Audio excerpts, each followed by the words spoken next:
it's interesting looking back 6 years, we started with, how do you put the best menu together to make your cinema more attractive? Or what technology do you need to take a cinema and turn into a dine-in cinema? Do you need a fancier point of sale? What tools do you need? Now we're talking about how do you make the best use of your square footage? Because there's a real appetite for it. And I think a real understanding in the industry more than ever that you have to be looking that way. If you're not looking that way, you're probably not looking in the right direction.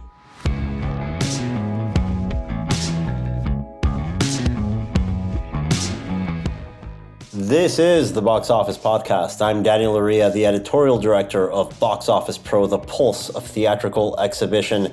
Here this week with our colleague and co-host Rebecca Pauley, deputy editor at Box Office Pro. And together this week, we're going to be going over the Oscar nominations for this year's Academy Awards. Coming up in a couple of weeks now, the award show. Rebecca and I will be going over all of the finalists for the honors at the biggest party that Hollywood throws.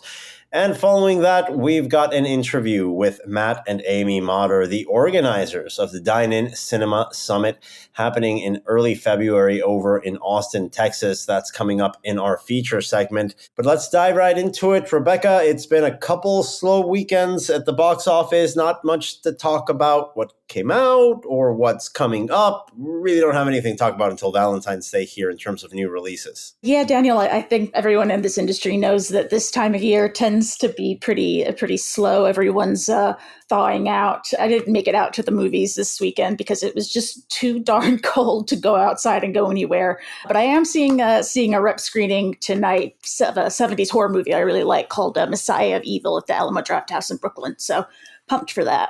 Messiah of Evil sounds it's wonderful.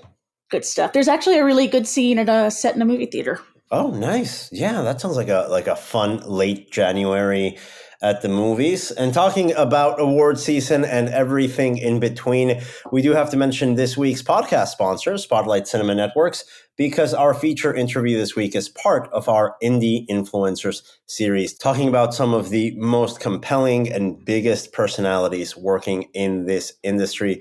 Rebecca, we've got a message from our sponsor, Spotlight Cinema Networks. Yeah, Daniel, this episode of the Box Office Podcast is brought to you by Spotlight Cinema Networks, the only cinema advertising company dedicated to serving the needs of art house, luxury, and dine-in exhibitors for cinema advertising, pre-show entertainment, event cinema, and digital display distribution. Spotlight offers unique revenue-generating advertisement programs tailored to an upscale and influential cinema audience. In collaboration with Box Office Pro, Spotlight Cinema Networks is proud to present Indie Influencers, a series profiling the industry thought leaders, iconic art houses, and executives from the country's leading luxury cinema circuits. To find out more about Spotlight Cinema Networks, visit spotlightcinemanetworks.com. Thank you so much, Rebecca, and thank you to our partners over at Spotlight Cinema Networks. Let's jump in now with the news. Before we get into Oscar nominations, we had a National Popcorn Day last Friday. What was going on? Who participated? What do we have here from that? Every day is National Popcorn Day in the Poly household, but for everyone else, National Popcorn Day, January 19th. Pretty much every theater chain and independent cinemas, smaller regional chains participated in this, giving a discounted, in some cases, free popcorn to people visiting. It's a really good initiative, placed, I think, really well. Because as you mentioned a few minutes ago, Daniel, really not a lot coming out this time of year at the movies. You want to draw people in, maybe people who are on the fence about revisiting something that they saw that they liked before, catching up on some things that they wanted to see, but due to holiday craziness, never got around to. Yeah, it's a really well-timed initiative. Yeah, but I'm going to be honest with you, Rebecca. I think the industry is going to have to offer me more than free popcorn to go to the movies when there's so little to pick from. Yeah, well, that's not on the cinemas, though. Exactly. No, listen, the theaters are doing everything they can with what they have, and this is actually one of the cool industry initiatives, as you mentioned, that they can turn to, that they can coordinate on and make things happen. And let's move on to the Oscar nominations here, Rebecca, which came out earlier this week. Among those nominated is a familiar name here to exhibition, the Salt Lake Film Society's own Tori Baker. She's been there for a while, obviously a very influential figure during the early years of art house convergence, now very involved with NATO these days. She was nominated for 95.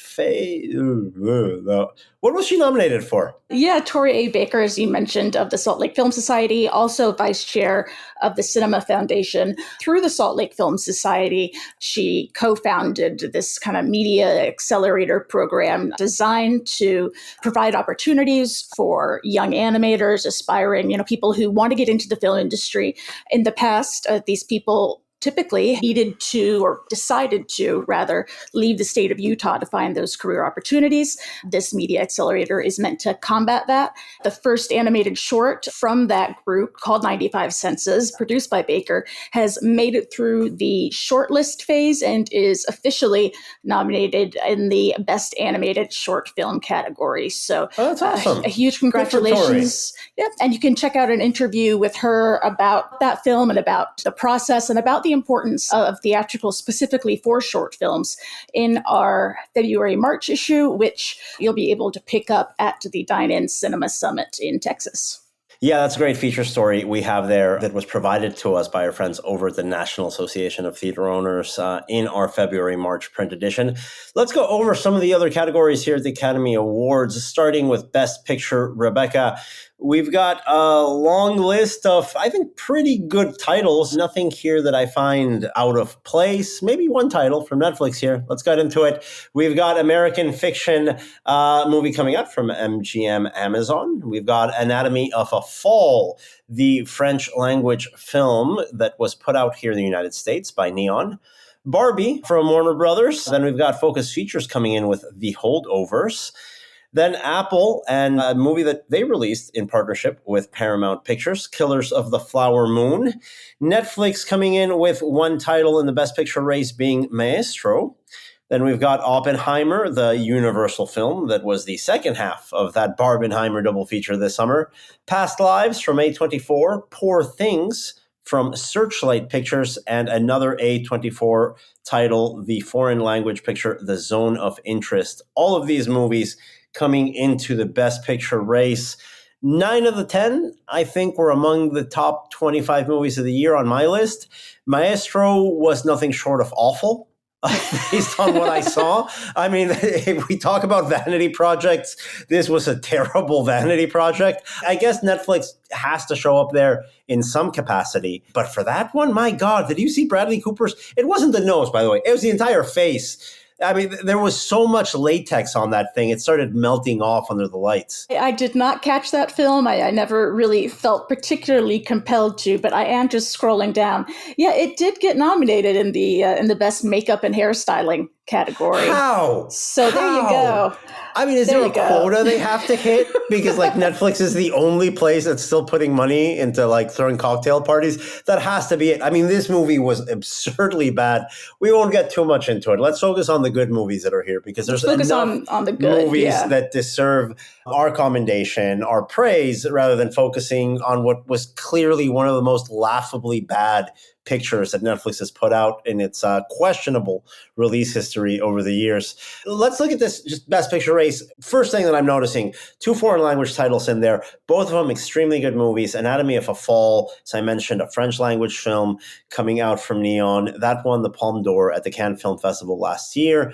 Zone of Interest, which I think was on my list, the best movie of last year, coming in from A24. That's Jonathan Glazer's Holocaust era drama. It's a difficult picture in the sense that all Holocaust films are difficult pictures to watch. But this one, I think, was coming at the topic from a very unique angle. Harrowing movie. I absolutely loved Zone of Interest. It's great to see both halves of Barbenheimer in there. I'm really happy to see a title like The Holdovers, a movie that I was not looking forward to watching, that I really wasn't drawn into, but that I absolutely loved. It's one of my favorite holiday era films after having seen it. It's a good little list here, including a first-time filmmaker with Past Lives. This is a nice selection. And it's interesting to me looking at this, it's the maximum amount of nominees they can have at 10. It really doesn't appear there's a stone cold frontrunner going into this race. Everything seems kind of up in the air at this point. So definitely looking forward to seeing how this award season shakes out.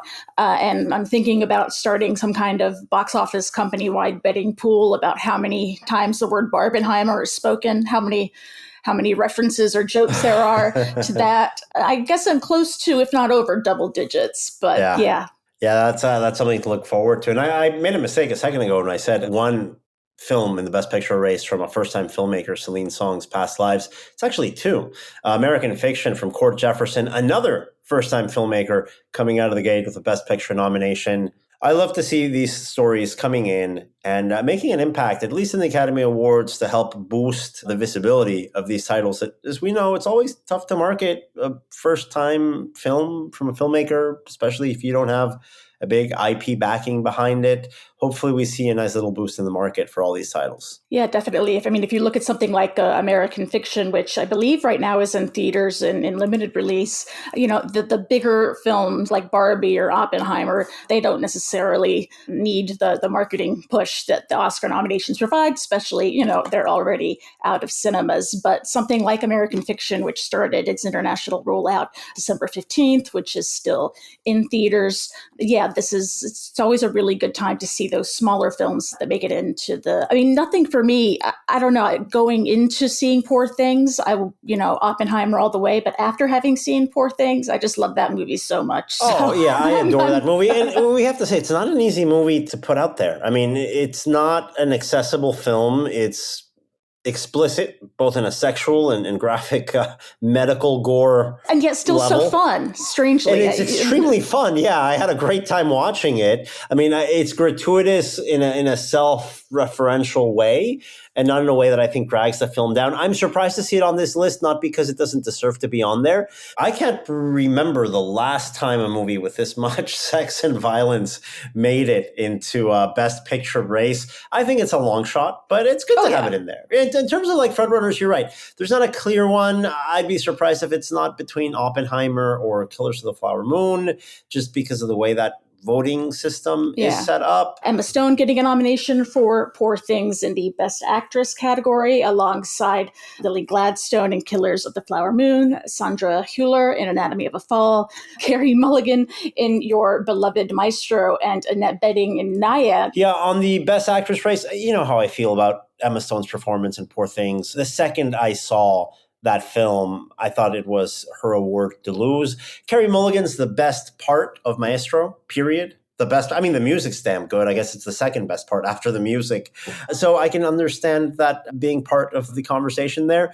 On the flip side in that category, the best actor in a leading role, we've got Bradley Cooper in Pounds of Makeup for Maestro, Coleman Domingo in Rustin, another Netflix title, Paul Giamatti in The Holdovers, Cillian, how do I say this name again? I believe it's Cillian. All right, it's Cillian Murphy. That's what we're going to go with. Cillian Murphy in Oppenheimer and Jeffrey Wright in American Fiction. In this one, I got to tell you, I didn't enjoy Rustin, the film itself, but I really liked Coleman Domingo's performance in that film. It was fantastic. It was over the holidays Netflix watch that I put on, I showed my mother that one on your recommendation, that the movie, not that great, but it had a good performance. Yeah, it's your typical substitute teacher day movie at school. Remember when the substitute teacher came in and they just got whatever with like cursory educational value they could find in the VHS room? They'd wheel out the TV in the little cart in the middle of the classroom. They'd pop in whatever they could find.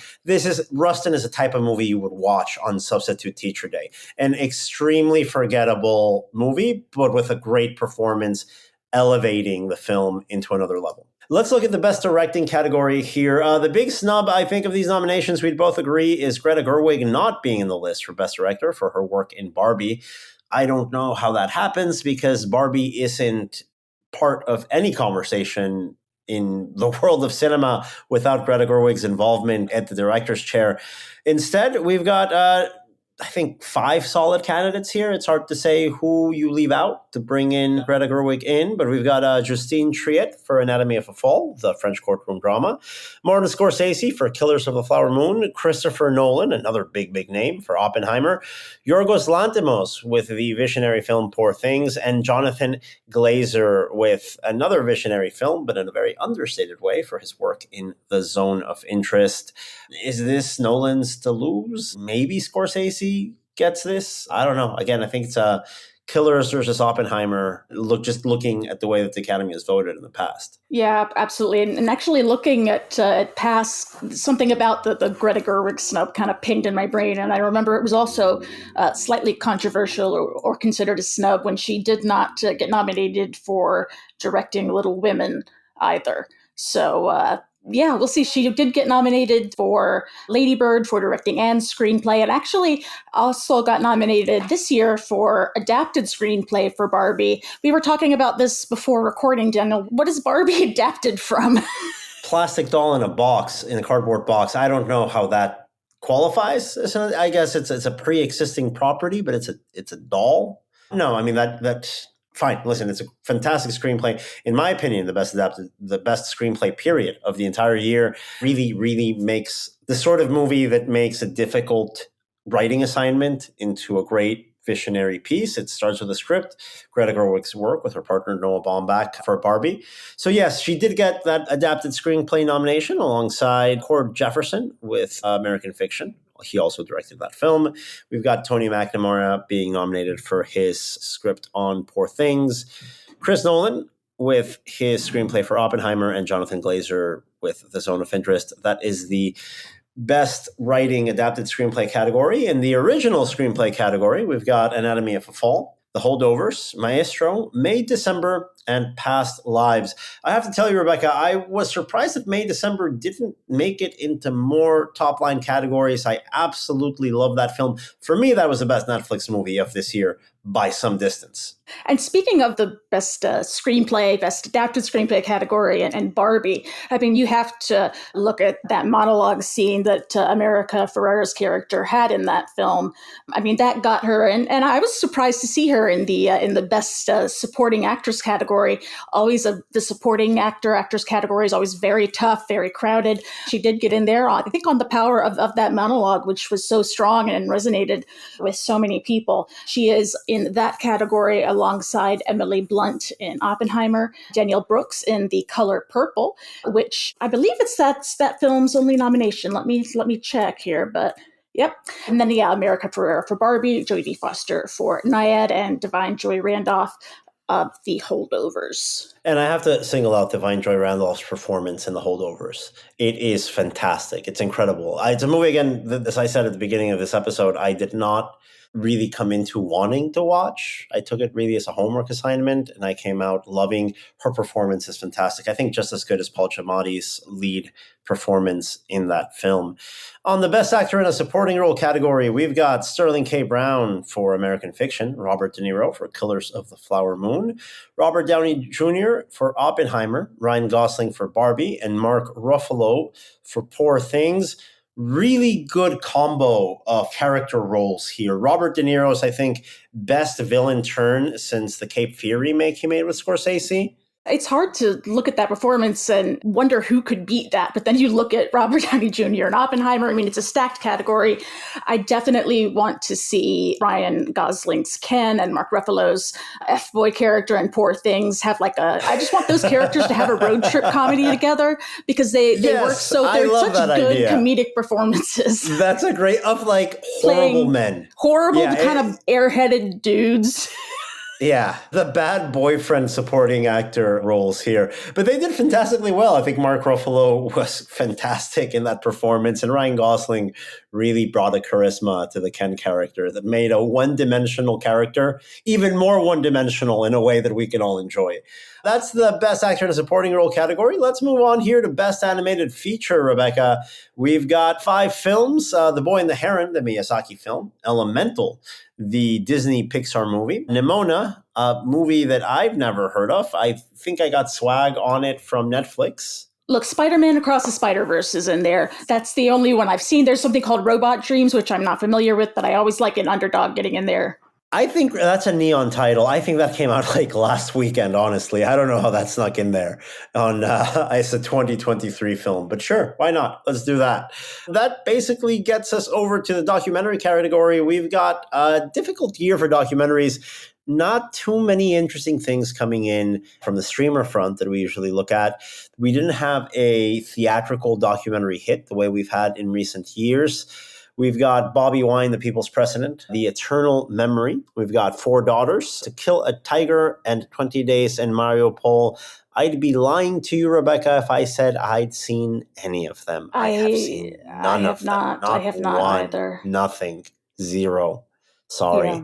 Yeah, I can't even tell you how many of those got a theatrical release. We have no clue catching what up we're to talking do about. before Yeah. the ceremony in March. I tallied. I saw over 200 movies last year, over 100 of them being theatrical releases. I mean, I don't know who marketed these. I don't know who released these. No clue. I have no idea. Documentary film in a weird sort of darkened corner this year, even though that category was getting more theatrical space in recent years, at least on the streaming front. It seemed that these documentaries were hitting the culture. This year, weird off year. I have nothing positive or negative to say about any of these titles, just simply for two people that work in this industry, whose job it is to watch and know about movies, we do not know of any of these, nor have we seen a single one of them. Now, Daniel, do you ever get around to seeing Godzilla -1? Because that's one that I was very happy to see pop up in the visual effects category alongside The Creator, Guardians of the Galaxy Volume 3, Mission Impossible Dead Reckoning Part 1, and Napoleon. I still think it's bogus that Oppenheimer was not in the visual effects shortlist. I guess it was just too good at looking realistic, but really excited to see Godzilla -1 and The Creator, a movie that I really did not like, really at all. But that and Godzilla -1 both pulling out some really, really amazing visual effects on pretty small budgets. So I'm happy to see Godzilla -1 represented and quasi-happy that The Creator got in there. Hey, it's important to get those movies on there. And you mentioned the presence of foreign language film getting in there. Of course, we've got a Best International category that unfortunately Godzilla -1 was not Japan's entry for Best International Feature Film at this year's Academy Awards. Instead, it was a German film from Wim Wenders' Perfect Days.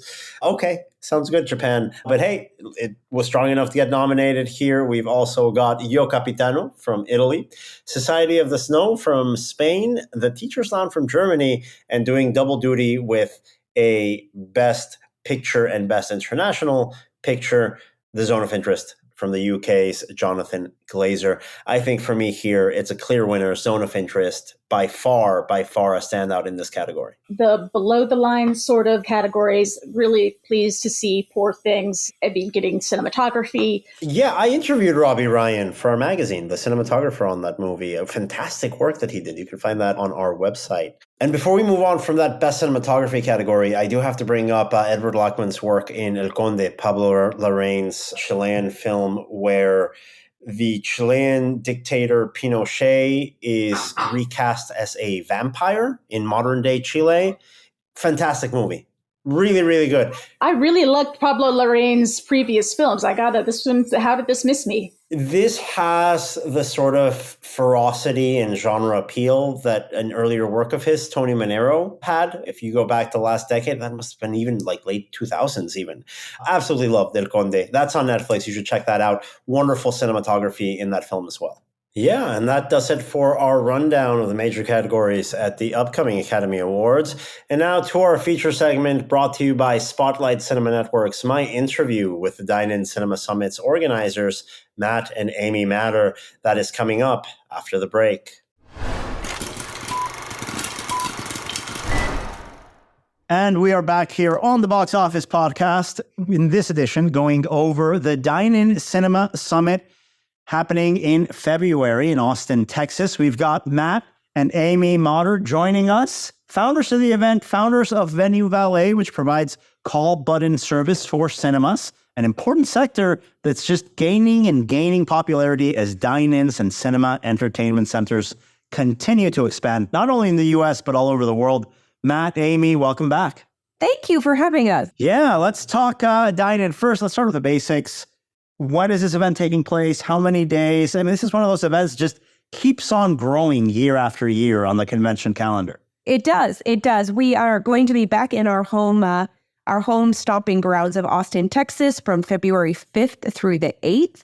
And we're excited to be back to going to the theaters. We're going to be heading to Flicks Brew House. We're heading to Alamo Draft House, Evo Entertainment, and Movie House and Eatery by Sinopolis. In addition to that, we'll have our evening parties tearing up in the downtown city of Austin.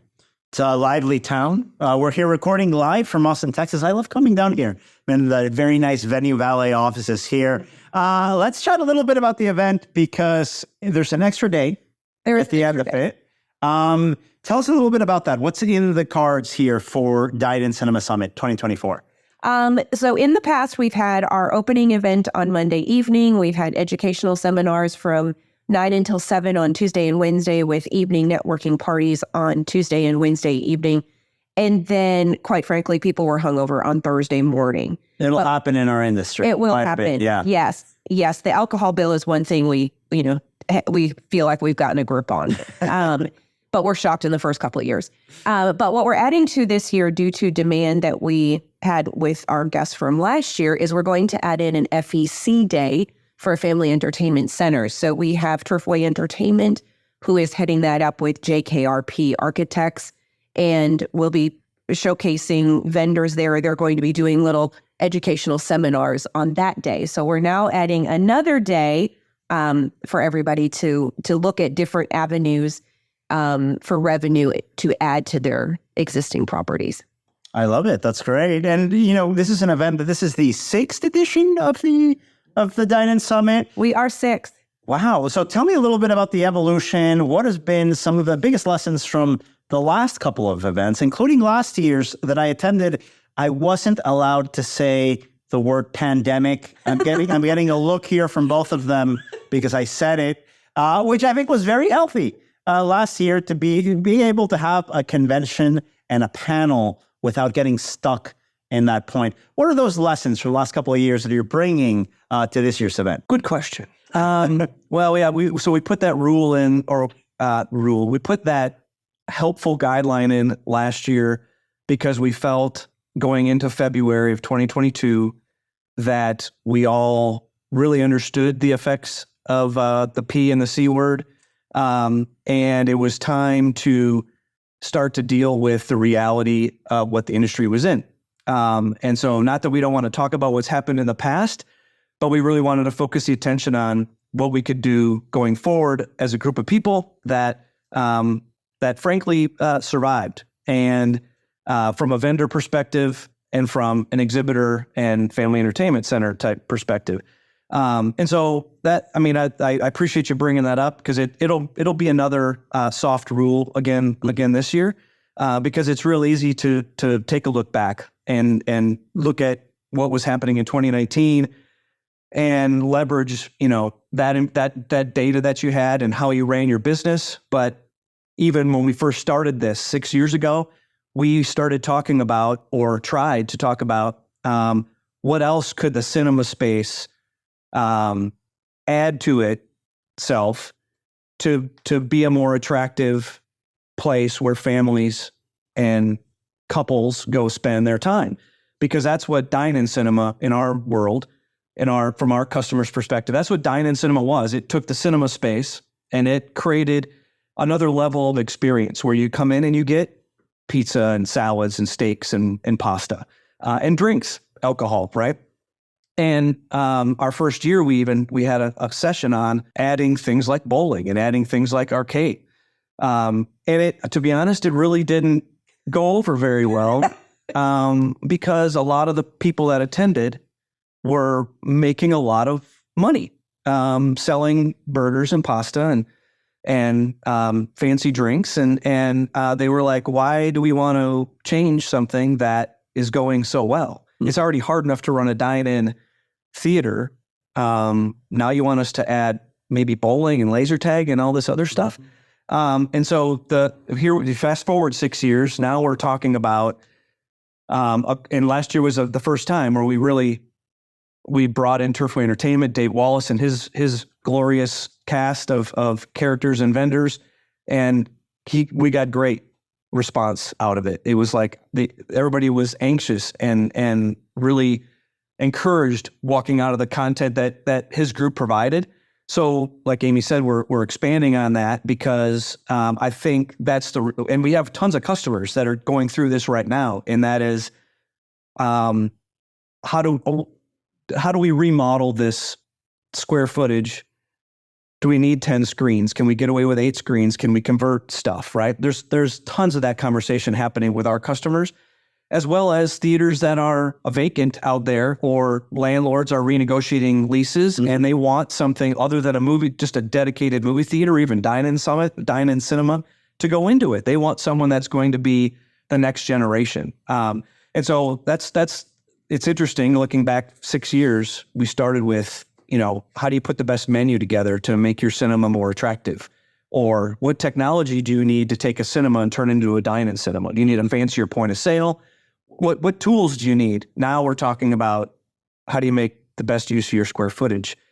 Because there's a real appetite for it, and I think a real understanding in the industry more than ever that you have to be looking that way. If you're not looking that way, you're probably not looking in the right direction.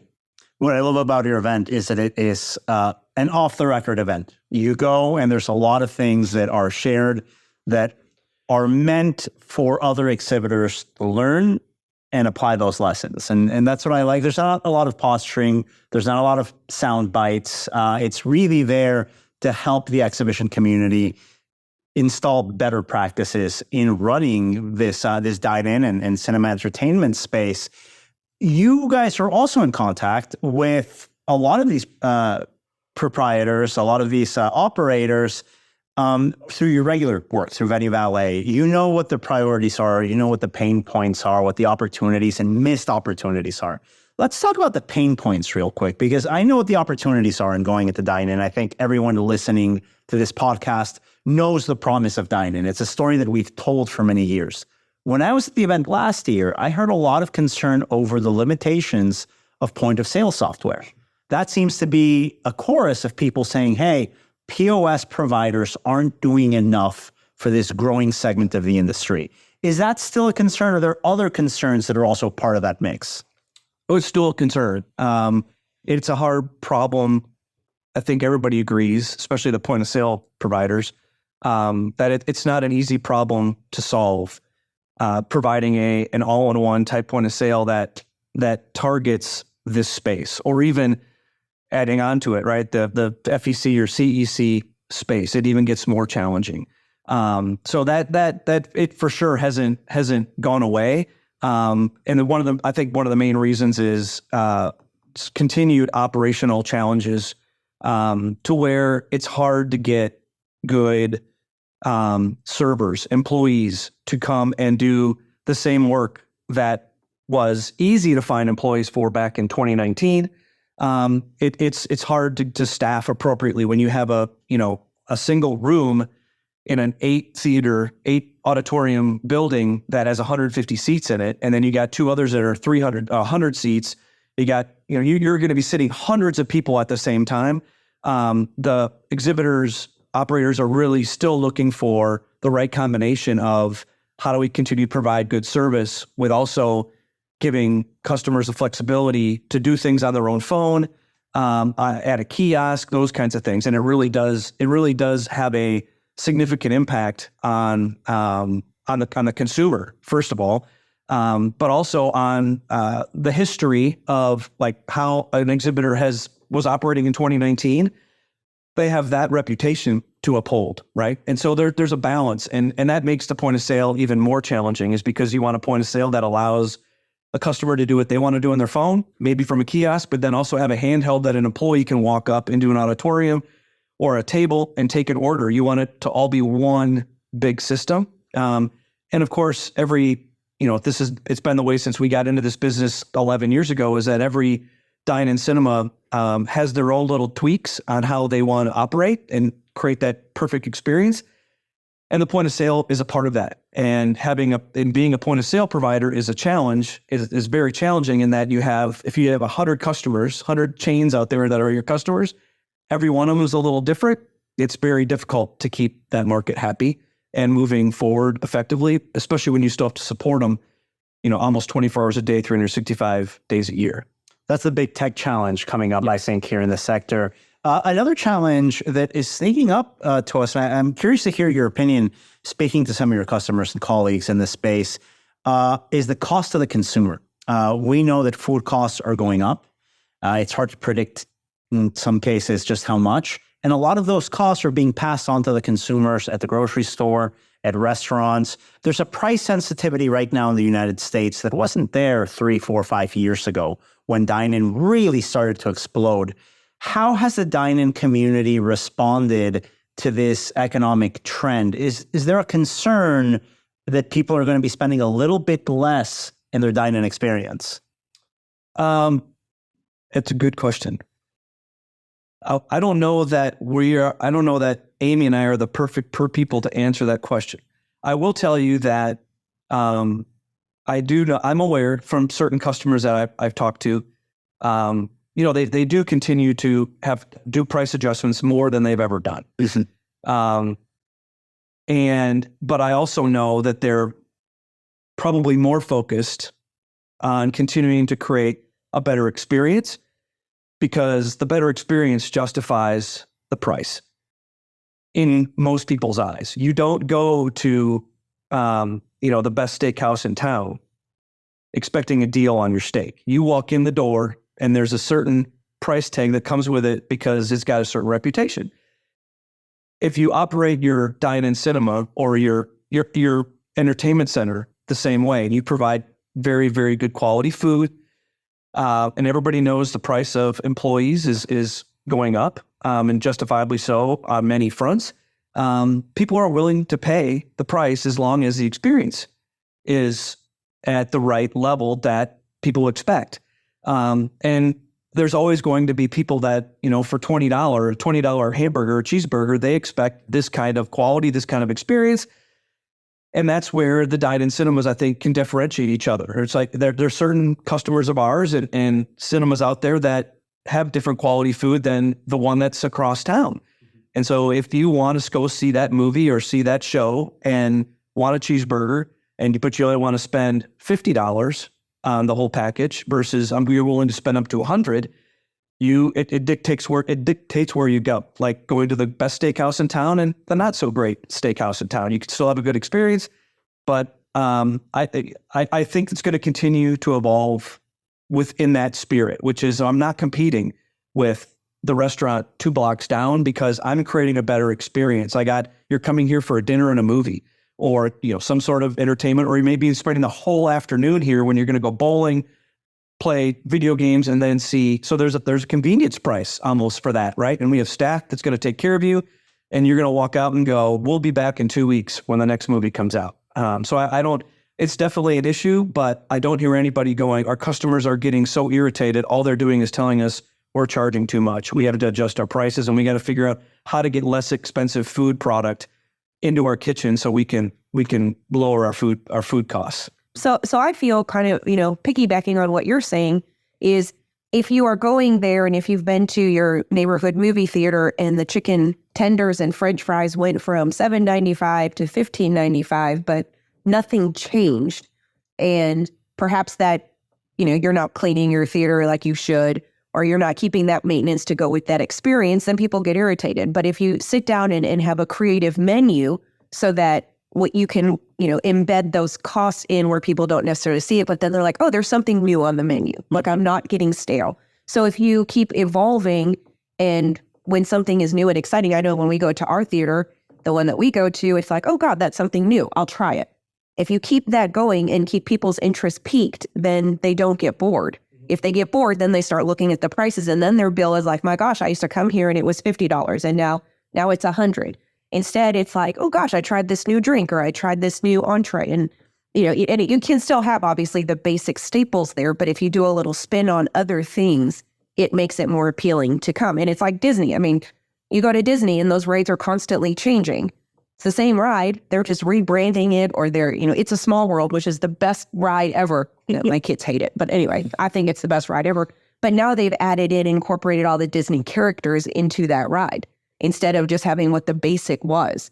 And now, so you just have to, that statement we heard from, a friend of ours that was like, diversify or die, keep on doing stuff. And that's why I think people don't necessarily harp on the price too much if they feel like what they're paying for, they're getting that experience. I think we're seeing that in cinemas in general with the reseating revolution, right? Or the laser projection revolution. That yes, the ticket price is rising incrementally, but you're getting much better sight and sound. You're getting much more comfortable seating. It has to keep up. You can't just, like you say, Amy, raise the prices, but not the standards. Yep. They have to go up together.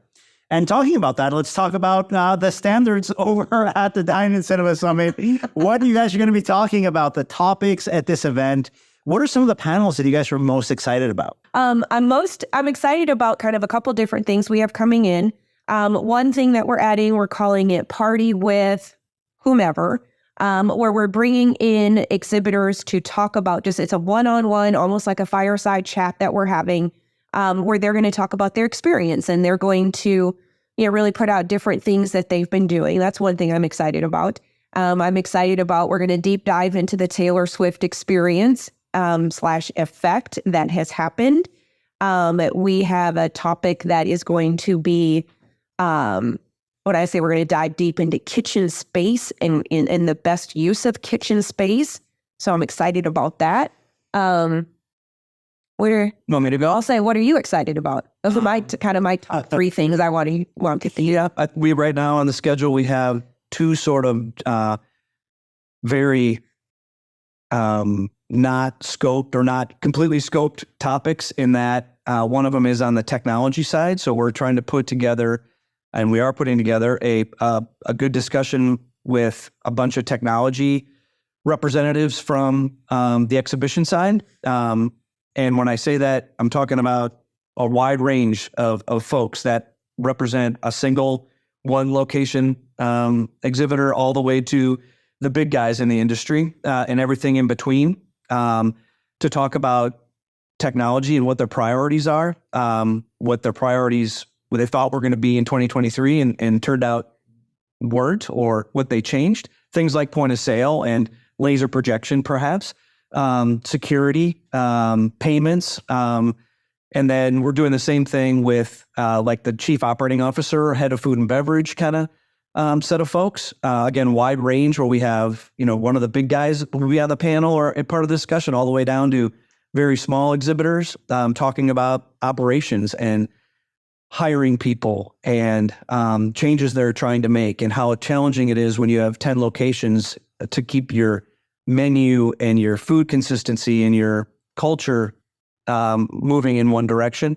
Again, something we tried to do in the past, but I think we struggled to get the right representation in on the discussion. Now more than ever, we're trying to make sure that people that attend this event walk away maybe not with all the answers to the problems or the questions or the challenges they have in front of them, but maybe they learn more about how to think about certain things differently, so that they can go back into their real world after they leave Austin and try to figure out how a lot of the material they learned at our summit can apply to their business, and more importantly, to know that they're not on their own. And that's really why we started this 6 years ago.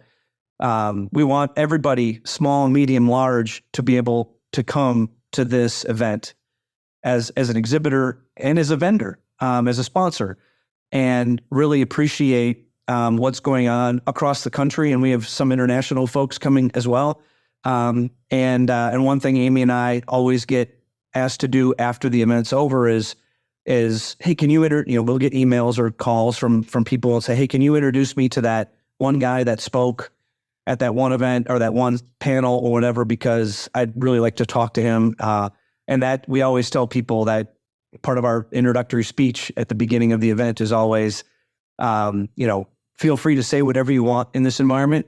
It's what's made our event great. But if you ask questions, right? Because you're probably not, if you're sitting in here with a couple hundred other people and you're thinking of something, guarantee you're not by yourself. And feel free to ask it. But if you don't want to ask it, you can just pull one of us aside and we'll ask it for you to the group. And we'll also introduce you to whoever you think might be a good fit to help your business reach the next level, which is why we got into this business 12 years ago, was to help cinema chains, dine-in cinema specifically, operate as efficiently as possible. And luckily, we've done well at that and grew our business because our customers expanded. And the show is doing the same thing. The Summit's doing the same thing. We're picking up good momentum. We have great sponsors, and we have lots of return exhibitors and now FECs joining in on it. And so hopefully we'll look back at this in a few more years and go, well, year 6 was good, but year 10 is going to be even better, because we're all trying to do the right thing, and that is push everything forward in the right direction and help each other out. And it certainly looks that way as we see the explosion of dine-in cinema here in the United States. I think it's coming through summits like this one, through conversations like the ones you have at the Dine-In Cinema Summit, where if you attend, you'll see the panels aren't regular conversations with 3-4 people. There's a lot of people in the audience with a lot of strong opinions. We are in Texas, and this exhibition, they make their voices heard when they hear something that doesn't add up. They do. And I will say, though, that's when we started doing this, it all morphed out of, we were in our booth at CinemaCon, and the same people kept coming by. I say the same thing, asking, very similar questions. And I was like, and I said to Matt, I'm like, do they not want to talk to each other? Well, because they're like all asking the same thing. And then I realized there's proprietary information, which everybody has their own, but whatever, it's all the same thing. And when we first started, it was, we had the 3 words that we kind of stuck around. It was to gather, collaborate, and inspire. And that was our goal. And this is not, I always say it's what makes us unique is we're not this isn't a money-making thing. Every dollar that comes in from our sponsors and registration goes back into the summit. We do this as a service to the industry by putting it together, which that does take time. But that's what it is. So it's, no one's taking a big vacation here, because of the summit. But, for people like, our presenting sponsor, Spotlight Cinema Networks, they've been fantastic the past couple of years. It's that the sponsors, I believe in it. We believe in it, so we're ready to put the work into it. And then how it has evolved is people just saying, I want to be a part of it. And that's a great feeling. Because when we first started, we did it in 90 days, and we're like, we just want 30 people to show up. Maybe I can't imagine planning a wedding in 90 days, let alone an industry convention in 90 days. That must have been exciting. We said 30 people, and then all of a sudden people started coming in, and I was like, well, we hit 30. And then it went on. And then the next goal was, we just want everyone to talk, right? Because we knew it was a space that we're providing an atmosphere. We just want people to be able to talk and not be cut off and say, we cannot talk about that, because we wanted to get into the nitty gritty in the conversations, and it worked. And then it's just expanded off of that. The other thing Matt and I are very cognizant of is we don't want to repeat the same program from last year or the year before, because those people already heard it. Mm-hmm. So they don't want to hear it again. So that causes us to, have to use our creative minds a little bit more to say, what haven't they heard, or what is happening now in the world that they need to be thinking about. Well, I'm really looking forward to the event kicking off on February 5th here in Austin, Texas. That's the Dine-In Cinema Summit. For folks that want to find out more about the event, register, where should they go? They go to www.dineincinemasummit.com. They can find us on Twitter, Facebook. I know, not Instagram, because I'm not a big Instagrammer, but everywhere else. Twitter, Facebook, exactly. Wonderful. Well, thank you so much, Matt and Amy, for joining us here on the Box Office Podcast. Thank you so much for having us. And that was Matt and Amy Matter from the Dine-In Cinema Summit. Thank you so much for joining us once again. And thank you, the listener, for joining us here on the Box Office Podcast. A big final thank you to our sponsor this week, Spotlight Cinema Networks. And we will be back next week with a surprise episode. We've been working on a story for a couple weeks now. It's been on the shelf. We had to do a little research. There's an earnings call this week as you're listening to this that might dictate what next week's episode's about. That's the teaser I have. But join us next week. I guarantee you it'll be one of our more memorable episodes because the Box Office Podcast will be back, as always, every Thursday morning with more news, insights, and analysis on the world of theatrical exhibition. On behalf of Rebecca, Polly, and myself, thank you for listening, and we'll talk to you again next week.